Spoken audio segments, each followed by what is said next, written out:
بسم الله الرحمن الرحيم.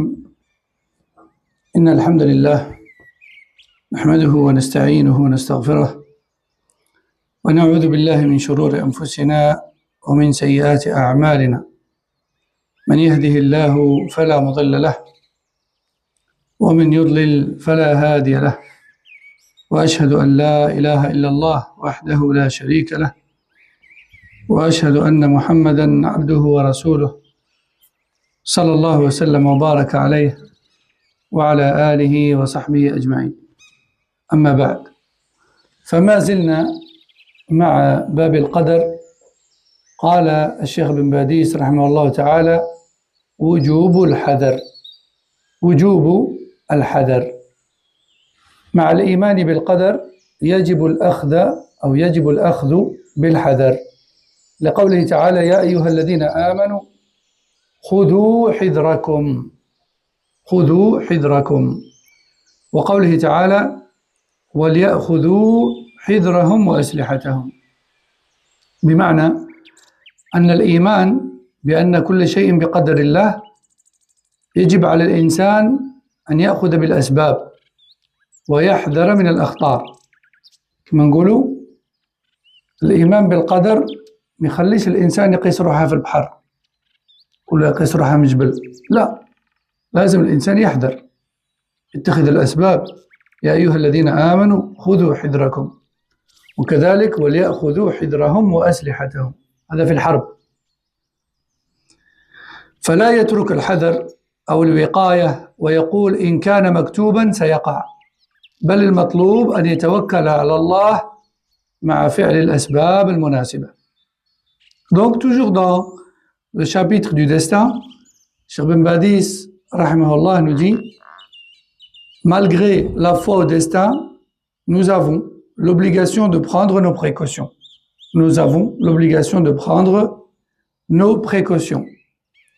C'est-à-dire que même en croyant au destin, le musulman doit prendre les précautions nécessaires et utiliser les moyens de protection.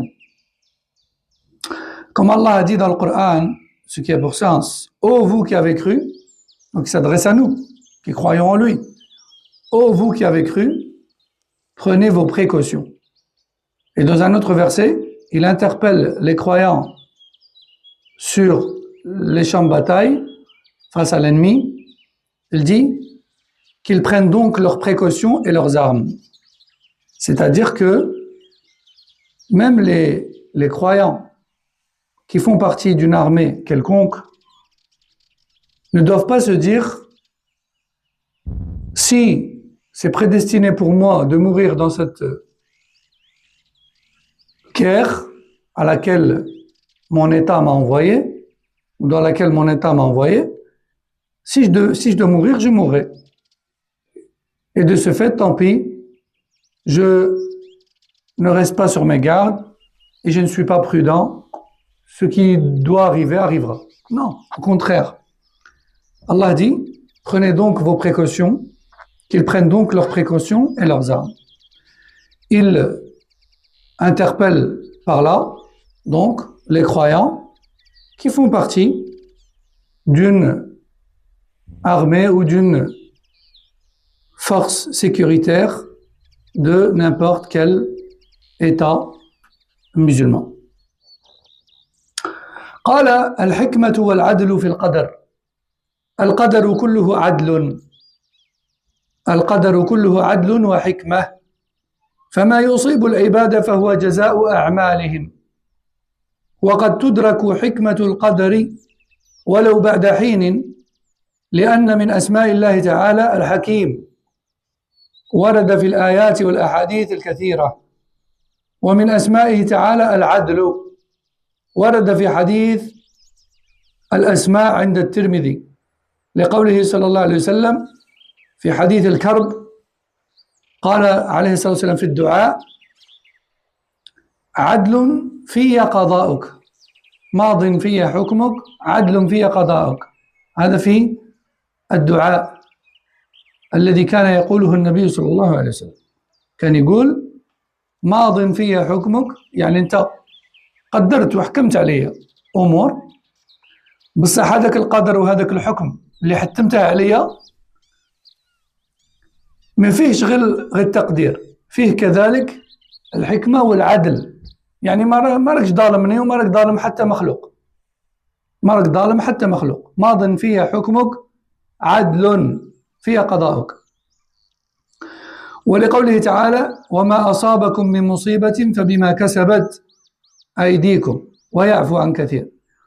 فبعض الناس لما ينظر إلى صفات الله وأفعاله ما يجمعش بين فعل الله وعلم الله وعدل الله وحكمة الله، يقعد مركز غير على فعل واحد. ربي يخرج فلان من الطريق أضله الله، ما خصكش تشوف غير أنه أضله الله، خصك تزيد لها أن الله عليم بكل شيء، هو يعرف علاش خرجه من الطريق. وكذلك خصك تزيد لها حكمة الله، وكذلك خصك تزيد لها عدل الله، لأن الله لا يظلم أحدا. هذو قاع لازمك تجمعهم مع بعض باش تفهم أفعال الله عز وجل. فكل ما يقدره الله فيه حكمة وعدل، حتى لو لم يفهم الإنسان ذلك مباشرة، فالله لا يظلم أحدا، وما يصيب الناس يكون لحكمة، وقد يكون بسبب أعمالهم وذنوبهم، ومع هذا فإن الله يعفو عن كثير. يعني رغم ذلك الله عز وجل حتى لما يعاقبنا العقاب تاعه رحمة، لأنه لو كان جاي يعاقبنا بحسب الأعمال تاعنا ينفينا من الأرض، يكمل معنا قاع نهائيا، لأن ذنوبنا كثيرة وحكمته ورحمته واسعة. عليها قالوا العلماء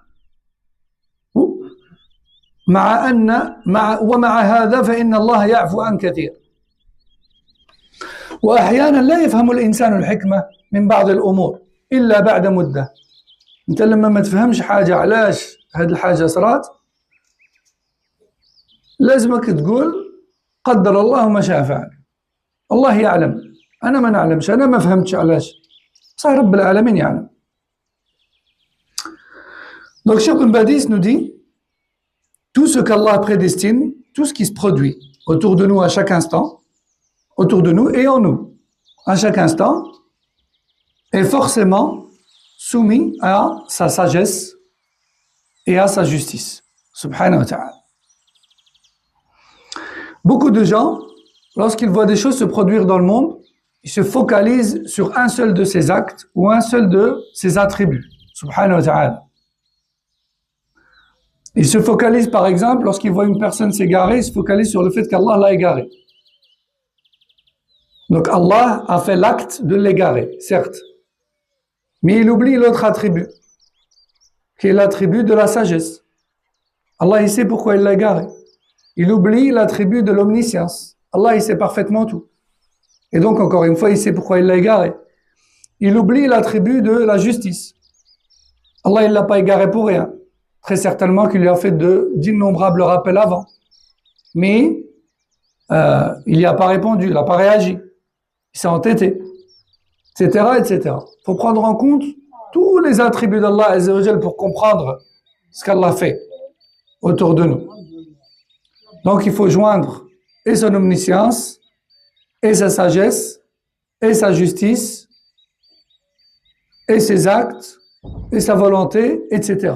Il a un tas d'attributs qui fonctionnent ensemble. Subhanahu wa ta'ala. Taïb. Donc le destin est entièrement juste. Et tout ce qu'Allah décrète repose sur la justice et la sagesse. Ce qui atteint les serviteurs est une conséquence de leurs propres actes. Et oui, parce que parfois, lorsqu'un mal nous touche ou touche autrui, on peut être étonné parfois, sauf qu'il ne faut pas s'étonner, parce que forcément cela est accompagné de sagesse et de justice, sans aucun doute. Et la sagesse derrière le destin peut parfois être comprise immédiatement, Et parfois, on comprend la sagesse qu'il y a derrière un événement que très longtemps après. Parfois, lorsqu'une chose arrive, directement on se dit, bah, je comprends pourquoi c'est arrivé. Franchement, ça m'étonne pas. C'est vrai. Mais parfois, lorsqu'une chose arrive, on comprend pas tout de suite. On se dit, mais comment est-ce possible? Mais il faut jamais oublier qu'Allah Azza wa Jalla, il est l'omniscient, le sage et le juste. Et qu'il y a une raison à cela. On la comprendra peut-être plus tard. Ou peut-être même jamais, avant Yawm al-Qiyamah. Ça, c'est comme Allah veut. Donc, ou seulement après un certain temps. Car parmi les noms d'Allah, il y a le sage, Al-Hakim. C'est un nom mentionné dans de nombreux versets du Coran et de nombreux hadiths. Et parmi les noms d'Allah, il y a aussi le juste, Al-Adl, mentionné dans le hadith des noms d'Allah rapportés par Al-Tirmidhi. Il y a un hadith de Al-Tirmidhi dans lequel le Rasul sallallahu alayhi wa sallam a énuméré un certain nombre de noms d'Allah. Il n'y a pas les 99 dans ce hadith-là, mais il y en a quand même pas mal. Et parmi ceux qui sont cités dans ce hadith authentique chez Tirmidhi, il y a justement Al-Adl. Al-Adl al-Hakam. Le juste, le sage. Et donc, vraiment, il faut comprendre que tous ces noms et ces attributs fonctionnent ensemble. Ils font partie de lui. Ils font de lui ce qu'il est, subhanahu wa ta'ala. Et il n'en utilise pas que un à part des autres. Mais tout va ensemble. Et le prophète sallallahu alayhi wa sallam avait l'habitude de prononcer une invocation, l'invocation de la détresse, dans laquelle il disait clairement « Tes décisions me concernant ont déjà été prises et ton jugement à mon égard est parfaitement juste. Ma'din fiya hukmuk, adlun fiya qada'uk. » C'est qui dit ça? C'est le Rasoul sallallahu alayhi wa sallam. Il dit « Oh Allah, tes décisions me concernant sont déjà prises et ta justice à mon égard est parfaite. » Et Allah subhanahu wa ta'ala dit également dans le Coran, ce qui a pour sens, tout malheur qui vous atteint est une conséquence de ce que vos mains ont acquis, même s'il pardonne beaucoup. Et oui, parce que si Allah subhanahu wa ta'ala nous châtiait à juste valeur avec nos péchés et nos manquements, nous exterminerait. Il nous ferait disparaître de la surface de la terre, parce que nos péchés sont indénombrables. Donc même lorsqu'il nous punit, en vérité, il nous fait rahma dans cette punition. Parce que premièrement, c'est rien du tout à côté de nos manquements. Et deuxièmement, il nous purifie avec ce châtiment-là. Il nous purifie pour arriver يوم القيامة sans péché.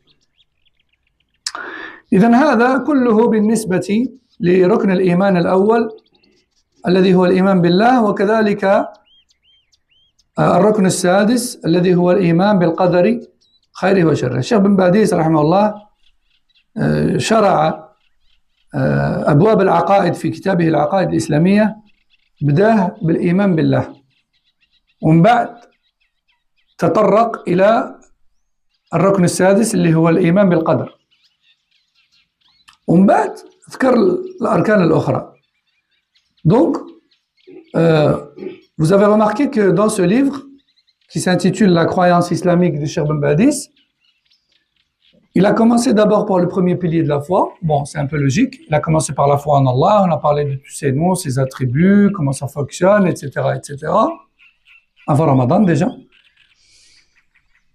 Et puis ensuite, vous avez remarqué que, en deuxième lieu, il n'a pas parlé du deuxième pilier qui est la foi aux anges. Il a parlé du sixième pilier qui est la foi au destin. Pourquoi? Parce que comme il a dit Ali ibn Abi Talib radhiyallahu anhu, comme on a dit plusieurs fois, Al-qadaru sirrullahi fi khalqih. Le destin, c'est le secret d'Allah. C'est pour ça que pour comprendre les noms et attributs d'Allah et comment ils fonctionnent, et quels sont leurs impacts sur nous, dans notre vie de tous les jours, il a d'abord expliqué le destin. Et comment comprendre le destin, comment fonctionne le destin. Et puis c'est seulement après qu'il est passé au reste des piliers de la foi. Et donc maintenant, on va entamer le deuxième pilier normalement, qui est celui de la foi aux anges. Al-Iman bil-Malaika. D'accord? Mais avant de passer à l'Iman bil-Malaika, y a-t-il un point quelconque qui n'a pas été compris dans Al-Qadr? هل هناك سؤال متعلق بنقطة لم تفهم في القدر؟ Y a-t-il une question qui n'a pas été comprise dans le destin? Ou une chose que quelqu'un souhaite que je rappelle? Ou que je réexplique? Ou c'est bon pour le Qadr? القدر 4 مراتب. العلم وهو أزلي، الكتابة، المشيئة، ثم الخلق. Donc on avait dit que le destin, il comporte 4 degrés, ou 4 étapes. L'omniscience d'Allah Azza wa Jal, qui est le fait qu'il a toujours tout su, sans exception. Et que sa science et son savoir sont illimités, ni début ni fin. Même si on a du mal, nous, à concevoir ça, à le comprendre et à le cerner, parce qu'on est des créatures. On ne connaît que ce qui a début et fin, nous. Nous, on ne connaît que des choses qui ont du début et des fins. Comme des créatures. Mais lui, subhanahu wa ta'ala, il n'a ni début ni fin. Y compris ses attributs, comme la science, le savoir. Donc, premier degré du destin, le savoir. Il a toujours tout su, tout ce qui allait être. Deuxième degré, on a dit l'écriture. Il a tout fait écrire sur la table gardée. Lorsqu'il a créé le qalam, l'instrument d'écriture, et qu'il lui a dit écrit. Et qu'en un instant, le qalam a tout écrit, jusqu'à la fin des temps. Troisième degré, on a dit la volonté d'Allah. Parce que sans la volonté d'Allah, rien de ce qu'il a écrit ne se concrétise. Et enfin, le quatrième degré, on a dit la concrétisation et la création de tout ce qu'il a su, voulu, écrit et voulu. Y compris cette parole que je viens de prononcer. Lorsque le moment de chaque chose prédestinée arrive, il lui dit soit, kun, fayakun, soit y aller. Comme il a dit dans le Coran, innama amruhu idha arada shay'an an yaqula lahu kun, fayakun. Allah, lorsqu'il veut une chose, il lui suffit de lui dire soit y aller. Comme la parole que je viens de prononcer là. 50 000 ans avant de créer quoi que ce soit, il avait déjà prédestiné que j'allais la prononcer. Il l'a fait écrire. Il l'a voulu. Il l'a su, il l'a fait écrire, il l'a voulu. Et là, son moment est venu. Allah a dit soit, et elle fut, elle est sortie de ma bouche. Voilà. Il en est de même pour tout ce qui se produit. Tout ce qui se produit autour de nous. Ça, c'est les 4 degrés de l'Qadr. Les 4 grandes lignes, on va dire. Et puis ensuite, se rapportent à cela tous les détails qu'on a cités depuis le début, concernant Al-Qadr. Comme quoi, on ne peut pas se défendre avec Al-Qadr lors d'une faute commise, parce qu'on n'a pas accès au Qadr. On ne peut pas l'avancer comme excuse. Par contre, on a accès aux ordres et interdits d'Allah. C'est ça qui nous concerne, nous. طيب قال الشيخ بن باديس الإيمان بالملائكة عليهم السلام. الملائكة مخلوقون من النور لا يوصفون بذكورة ولا بأنوثة ميسرون للطاعات معصومون من المعاصي مسخرون بإذن الله في شؤون الخلق وتدبير الكون وحفظ العباد وكتابة أعمالهم أمناء على الوحي في حفظه وتبليغه لحديث عائشة رضي الله عنها قالت قال رسول الله صلى الله عليه وسلم خلقت الملائكة من نور وخلق الجان من مارج من نار من مارج من نار يعني نار بدون دخان مارج من نار يعني نار بدون دخان وخلق آدم مما وصف لكم يعني من طين رواه مسلم فالملائكة خلق من خلق الله خلقهم من نور ما نقولوا عليهم ذكور ما نقولوا عليهم إناث احنا فينا الذكور والإناث النباتات فيها ذكور وإناث الحيوانات فيها ذكور وإناث الجن فيهم ذكور وإناث أما الملائكة النصوص القرآن والسنة ما تكلموا لا على ذكور يعني تذكير ولا على تأنيث بل الله عز وجل نفى أنها إناث إذا ما نقولوا عليهم ذكور ولا نقولوا عليهم إناث. والملائكة لا يعصون الله أبدا، لا يعصون الله أبدا، ما عندهمش معاصي، عندهم طاعة فقط، بل يطيعونه دائما. وقد جعلهم الله يقومون بمهام كثيرة، عندهم مهمات. كاين ملائكة معانا يكتبوا الأعمال، كاين ملائكة يسألوا المقبور في قبره، كاين ملائكة يحفظوننا من أمر الله أو بأمر الله عز وجل، يعسونا قدامنا ومورانا. وكاين ملائكة يكتبوا أسماء المصلين يوم الجمعة كي يدخلوا الجامع. وكاين ملائكة كاين ملك مكلف بالنفخ في الصور وهو إسرافيل. وكاين ملك الموت مكلف بأخذ الأرواح. وكاين جبرائيل مكلف بتنزيل الوحي. وكاين ميكائيل مكلف بتنزيل المطر وإخراج النبات وتنزيل الرحمة بإذن الله وبأمر الله، وهكذا.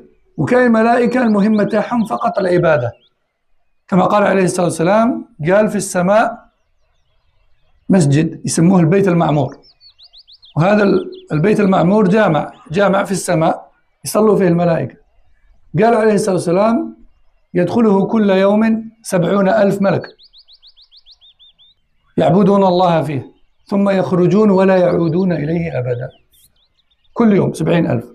تخيل كم عدد الملائكة من يوم خلق الله السماوات والأرض. فكل ملك عنده مهمة تاعه. إذن الله عز وجل جعلهم يقومون بمهام كثيرة، مهمات يعني، مثل حفظ الناس وكتابة الأعمال ونزول الوحي وتنفيذ أوامر الله في الكون. Donc, ensuite, Cheikh Ben Badis, il va nous parler de la foi aux anges. Et il dit, les anges sont des créatures créées à partir de lumière. D'accord? Nous, les êtres humains, on est créés à partir de terre, d'argile. Les djinns sont créés à partir de feu, sans fumée. Les anges, eux, sont créés à partir de lumière. D'accord? Et c'est pas parce qu'on sait qu'ils sont créés à partir de lumière que forcément si on venait à les voir, ils ressembleraient à la lumière qu'on connaît nous. Pareil pour les djinns. C'est pas parce qu'ils sont créés à partir de feu que si on venait à les voir à l'œil nu, ils ressembleraient au feu qu'on connaît nous. De la même manière que nous, les êtres humains, c'est pas parce qu'on est créé à partir de terre et d'argile qu'on a l'apparence de la terre ou de l'argile. À partir d'eux, ça veut pas dire qu'on ressemble à la matière première à l'heure actuelle. D'accord? Donc les anges, eux, sont créés à partir de lumière. Ils ne sont décrits comme étant ni masculins ni féminins. C'est-à-dire, on ne dit pas d'eux que ce sont des mâles ou des femelles. Les textes du Coran ou Sunna ne disent pas que les anges sont mâles ni femelles. Plutôt même, Quraysh prétendait que les anges c'était des filles, des femelles. Et certains d'entre eux allaient même encore plus loin et disaient que les anges étaient les filles d'Allah. Et Allah leur a répliqué dans le Coran. Et il a nié cela. Et on n'a pas de texte qui parle de leur genre. Donc les anges, on ne dit d'eux qu'ils ne sont ni mâles ni femelles. On dit que ce sont des anges, point. On n'a pas d'informations supplémentaires. Aussi, il faut savoir que les anges sont entièrement voués à l'obéissance d'Allah. Nous, les êtres humains, par exemple, ou bien les djinns, on a en nous la raison et on a aussi les penchants et les passions. Parfois, on penche vers certaines choses qui ne sont pas très bonnes, mais il nous arrive de revenir à la raison et de nous redresser. Parce qu'on a une raison qui nous rappelle à l'ordre. Les anges, eux, ils n'ont que la raison. Ils n'ont pas de désir malsain ni de mauvais penchants. C'est pour ça que les anges ne font qu'obéir à Allah à longueur de temps. Ils ne commettent aucune désobéissance durant leur vie. Il dit durant leur vie parce que les anges aussi meurent. Les anges aussi ont une fin de vie. Donc, les anges ne commettent aucun péché. Aussi, il faut savoir que les anges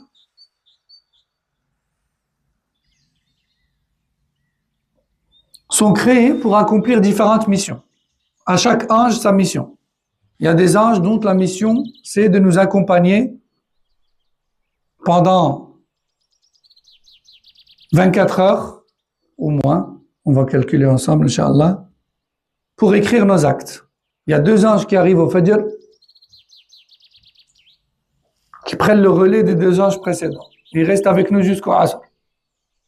À l'Asr, les 2 anges-là, au Asr, 2 nouveaux anges arrivent et les 2 qui étaient là repartent. Et tous les jours comme ça, de nouveaux anges se relaient. Tous les jours, pour chacun d'entre nous. Comme ça, chaque jour, 2 nouveaux anges se relaient auprès de nous, au Fajr et au Asr, pour écrire nos bonnes et nos mauvaises actions. C'est pour ça qu'Allah a dit concernant le Fajr, wa Qur'an al-Fajri, inna Qur'an al-Fajri kana mashhouda. Réciter le Coran au moment de l'aube, car au moment de l'aube, il y a des témoins. Les Sahaba ont dit les témoins, ce sont les 4 anges présents en même temps. Parce que quand les 2 autres arrivent au moment du Fajr, c'est le moment de la prière. Puis ensuite, les 2 premiers s'en vont et les 2 nouveaux restent, jusqu'au Asr, et ainsi de suite. Donc il y a des anges qui sont chargés d'écrire nos actes. Il y a des anges qui sont chargés de nous questionner dans la tombe. Il y a des anges qui sont chargés de nous protéger du mal invisible qui se place devant et derrière nous. Hein? Ça veut dire qu'au minimum, à notre connaissance en tout cas, en permanence, il y a combien d'anges avec nous? Hein? Si on a 2 qui notent et 2 qui nous protègent du mal invisible par la permission d'Allah, il y en a combien en permanence? 4. À notre connaissance en tout cas. Il y en a minimum 4 en permanence. Et bon, faisons le calcul. Là, par exemple, on est combien dans la mosquée là maintenant? On est combien? On est une vingtaine, trentaine, fois 4. Ça chiffre vite, hein? Allahu Akbar. Ça veut dire qu'il y a beaucoup d'anges avec nous. À notre connaissance, minimum, hein? Il y a des anges, il y a un ange qui est chargé de faire descendre le message d'Allah, Jibril. Il y a un ange qui est chargé de recueillir notre âme au moment de la mort, l'ange de la mort. Lui-même est accompagné d'anges aussi. Les anges de la miséricorde, si la personne est croyante, les anges du châtiment, si la personne est hypocrite ou mécréante. On ne sait pas combien ils sont. Les textes ne stipulent pas de chiffres, de nombre. Il y a aussi un ange qui est chargé de faire descendre chaque goutte d'eau de pluie à l'endroit précis où Allah lui ordonne, à faire sortir la végétation sous ordre d'Allah et permission d'Allah, et à faire descendre la miséricorde d'Allah aussi. L'ange Mikaïl. D'où le prénom courant Michael ou bien Michel. Ça vient de Mikaïl, ça vient de l'ange en fait. Jibril, l'ange de la révélation, d'où le prénom Gabriel. Ça vient de Jibril en fait. Il y a aussi un ange qui sera chargé de souffler dans la trompe à la fin des temps. Israfil. Il y a aussi l'ange qui est le chef des gardiens de l'enfer. L'enfer est gardé par plusieurs anges. Mais leur chef, le chef de cette armée gardienne, c'est Malik. Etc., etc., etc. Il y a des anges dont la seule mission, c'est d'adorer Allah, c'est tout. Comme le prophète sallallahu alayhi wa sallam a dit, dans les cieux, et plus précisément pile poil au-dessus de la Kaaba, hein? Au-dessus de la Kaaba, on monte tout droit. C'est pile au-dessus de la Kaaba, dans les cieux, quelque part dans les cieux. Allah en parle dans Surat At-Tur, d'ailleurs, il dit « Wal bayt al-ma'mour » je jure par la maison, par la demeure remplie. Le prophète sallallahu alayhi wa sallam nous dit, dans les cieux, il y a une sorte de mosquée, une demeure qui s'appelle la demeure remplie, la demeure peuplée. Et chaque jour, il y a 70 000 anges qui entrent dans cette demeure, qui adorent Allah non-stop, puis qui en sortent, la quittent et n'y reviennent plus jamais. Une fois y aller. Et ils ne reviennent plus jamais. Et tous les jours, 70 000, depuis qu'Allah a créé les cieux et la terre et cette demeure. Vous imaginez le nombre? Leur mission à eux, c'est juste d'adorer. C'est tout. Et ainsi de suite. Donc, chaque ange a une mission. Donc, les anges sont chargés de missions liées à la création et à l'organisation de l'univers, ou bien à l'adoration d'Allah, tout simplement. Certains sont chargés de protéger les serviteurs, d'autres d'écrire les actions, d'autres de préserver et transmettre la révélation divine. Ah oui, j'ai oublié aussi de citer les anges qui se placent à l'entrée de la mosquée et qui notent les noms des entrants avant le Jumu'ah, etc., etc. Il y a beaucoup d'exemples. Il est rapporté dans le hadith, selon Aïcha radhiyallahu anha, que le prophète sallallahu alayhi wa sallam a dit: les anges ont été créés à partir de lumière. Les djinns ont été créés d'un feu sans fumée. Et Adam a été créé, alaykoum salam, et Adam a été créé de ce que vous a été décrit. Il veut dire dans le Coran. Parce qu'Allah, dans le Coran, il a dit, dans Surat Ar-Rahman, nous avons créé l'être humain à partir d'argile. Et donc c'est à ça qu'il fait allusion. Il dit, et Adam a été créé de ce qui vous a été décrit, c'est-à-dire d'argile. Et il est rapporté dans le hadith des détails, comme quoi Allah Azza wa Jal a pris une poignée de terre à partir des différentes surfaces de la terre, à partir des différentes zones de la terre. Yani il a pris plusieurs types de terre, plusieurs couleurs de terre. Et il a mélangé le tout, et c'est ce qui a donné la diversité de nos couleurs et de nos origines. Tout ça s'est rapporté dans Sahihain, dans les recueils de hadith, notamment le Bukhari et Muslim. C'est ce qui fait nos différentes couleurs, nos différentes origines. Et c'est l'œuvre d'Allah. Tabarak wa ta'ala. C'est pour ça qu'il est stupide, et cela fait même partie de la mécréance, que de considérer qu'Allah Jalla wa Ala a créé des gens bons ou pas bons par rapport à leur couleur ou leurs origines ou leur langue ou autre. C'est très grave. Ça se rapproche même de la mécréance. Parce que c'est accuser Allah d'injustice. Rasul sallallahu alayhi wa sallam a dit: La fadla li arabin ala ajami, wa la abyada ala aswada, illa bittaqwa. Aucun arabe n'est mieux qu'un non-arabe, et aucun blanc n'est mieux qu'un noir, ni l'inverse, si ce n'est par la piété et l'obéissance à Allah. Donc, en fait, le racisme en soi, c'est un grave péché qui penche facilement vers la mécréance, en fait. Qui penche facilement vers la mécréance et l'accusation à tort d'Allah d'injustice, en fait.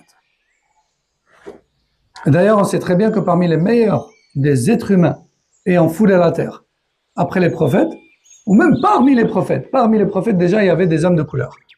Moussa alayhi salam, il a rapporté qu'il était de couleur, qu'il était noir. Moussa alayhi salam, qu'il représente dans les films, etc., comme étant blanc, aux yeux bleus, cheveux blonds. Moussa alayhi salam, il a rapporté dans le hadith qu'il était de couleur. Isa alayhi salam, il était bidpou aussi, etc., parmi les prophètes. Bilal radiallahu anhu, premier au paradis, il était Habashi. Il était éthiopien. Premier au paradis, premier mu'adhin de l'islam. Allah Azza wa Jal a créé Adam à partir de terre, en prenant plusieurs terres, plusieurs sortes de terres. C'est ce qui a donné la diversité de nos couleurs et de nos origines. Donc pourquoi on parle de ça? Justement par rapport aux anges. Puisque le hadith, il dit, Allah a créé les anges à partir de lumière, les djinns à partir de feu sans fumée, et l'être humain à partir de terre. قال تعالى: وجعلوا الملائكة الذين هم عباد الرحمن إناثا.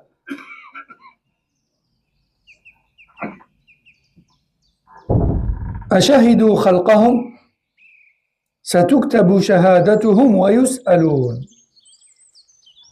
نعم. وقال تعالى: ومن عنده، يعني الملائكة، ومن عنده لا يستكبرون عن عبادته ولا يستحسرون، يعني ما يملوش من العبادة. يسبحون الليل والنهار، يعني يسبحون الله ليل نهار. لا يفترون، يعني ما يعيوش وما يكرهوش. وقال تعالى: وإنا لنحن الصافون وإنا لنحن المسبحون وإنا لنحن الصافون. يعني هذا الكلام حكاية عن قول الملائكة. رب العالمين راه يحكي لنا واش يقولوا الملائكة. الملائكة يقولوا: وإنا لنحن الصافون، يعني احنا اللي نتستفوا صفوفا كما احنا في الصلاة. النبي صلى الله عليه وسلم خبرنا، قالنا: ألا تحبون أن تصفوا كما تصف الملائكة؟ يعني ديروا الصفوف مستقيمة نشا في الصلاة، لأن الصفوف هذه تاعكم كما الصفوف تاع الملائكة. قال الملائكة وإنا لنحن الصافون وإنا لنحن المسبحون. يعني الملائكة يقولوا احنا نصطفوا لله عز وجل واحنا نسبحوا الله عز وجل. وقال تعالى لا يسبقونه بالقول، يعني راه يهدر على الملائكة، ما يسبقوش رب العالمين بالقول. الملائكة يتكلموا كي رب العالمين يقول لهم تكلموا، وإلا يسكتوا. لا يسبقونه بالقول وهم بأمره يعملون، يعني يطبقوا أوامر الله فقط. يعلم ما بين أيديهم وما خلفهم ولا يشفعون إلا لمن ارتضى وهم من خشيته مشفقون. وقال تعالى يخافون ربهم من فوقهم، يعني الملائكة يخافوا من رب العالمين، يخافون ربهم من فوقهم ويفعلون ما يؤمرون. وقال تعالى فالمقسمات أمرا، يعني الملائكة يعني تقسم أوامر الله. مثلا لما يكلفها بتقسيم الأرزاق ولا الأمطار ولا الرحمة ولا كذا، يقسموها وينزلوها بالطريقة وفي المكان اللي أمرهم رب العالمين. فالمقسمات أمرا. وقال تعالى فالمدبرات أمرا، نفس المعنى. فالملائكة عباد مطيعون لله، لا يتكبرون ولا يعصونه، بل يعبدونه دائما ليلا ونهارا وبدون تعب أو ملل، وهم لا يفعلون شيئا من عند أنفسهم بل ينفذون أوامر الله فقط ويخافونه ويعظمونه. وقد جعلهم الله مسؤولين عن أمور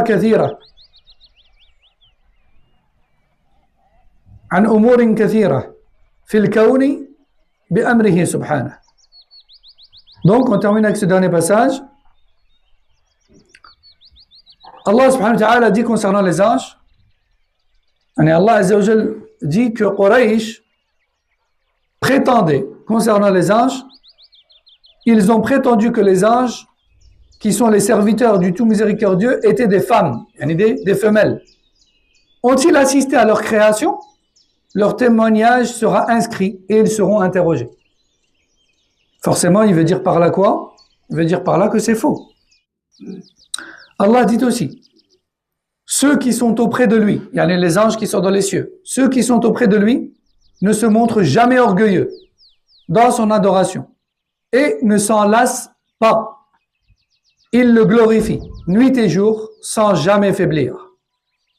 Allah dit aussi, il nous raconte ce que les anges disent. Nous sommes certes ceux qui se tiennent en rang.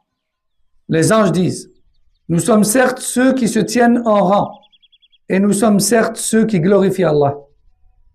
C'est pour ça que le prophète sallallahu alayhi wa sallam a dit, alignez-vous correctement dans les rangs de la prière. Ne voudriez-vous pas vous aligner comme les anges? Donc on sait que les anges s'alignent exactement comme nous dans la prière. Ou plutôt nous, on s'aligne exactement comme eux dans la prière. On termine avec ça. Allah dit également, concernant les anges, ils ne parlent pas avant lui. Les anges ne parlent que lorsqu'Allah leur autorise. Ils ne parlent pas avant lui et agissent uniquement selon son ordre. Allah connaît ce qui est devant eux et derrière eux, yani leur futur et leur passé. Et les anges n'intercèdent qu'en faveur de ceux qu'Allah agrée. Et ils sont remplis de crainte envers lui. Allah dit également, les anges craignent leur Seigneur au-dessus d'eux et exécutent ce qu'il leur a ordonné. Allah dit aussi, concernant les anges, ils répartissent les ordres d'Allah. Donc quand Allah les charge de distribuer des subsistances, faire descendre la miséricorde, faire descendre la pluie, etc., ils dispersent et partagent cela pile poil comme Allah leur a ordonné.